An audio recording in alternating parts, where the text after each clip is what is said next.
Leo tumetembelea mradi huu wa Songea Tunduru Masasi, mradi mkubwa na wa kimkakati kwa serikali ya Jamhuri ya Muungano wa Tanzania kuhakikisha kwamba mikoa ya Lindi na Mtwara inaingia katika gridi ya taifa. Tulichokikuta hapa site hakiridhishi.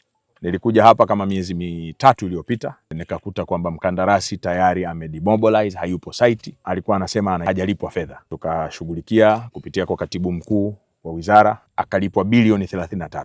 Lakini leo tulichokikuta site hakiendani na fedha ambayo amelipwa ya Watanzania. Mkataba wake huu unaisha mwezi wa 9. Lakini kama mnavyojionea hata hana watu wa kutosha site kwa ajili ya kukamilisha kazi hii. Sasa namtaka katibu mkuu kuhakikisha kwamba mkandarasi huyu haongezewi hata siku moja. Mkataba wake unavyoisha, twende kwa mujibu wa sheria, tuweze kukata liquidated damages ili yeye aanze kuilipa serikali.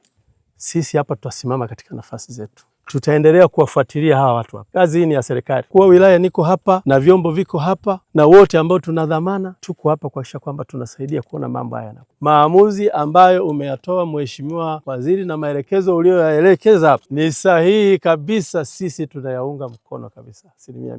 Kwa huu mradi tumeshuhudia sisi wote, ninyi waandishi wa habari mmeona kwamba hali yake sio hali nzuri. Kwa hiyo mimi nikubaliane na Mheshimiwa Waziri alichokisema, si kwa uonevu lakini kwa kufuata utaratibu, na kwa kuwa tunatamani huu mradi ukamilike ili tunufaike. Na unufaika huu mradi sio tu mkoa wa Ruvuma, ni mkoa wa Lindi na Mtwara. Kwa hiyo sasa unavyoenda kusuasua, maana yake unakwamisha wananchi wote wa mikoa hiyo.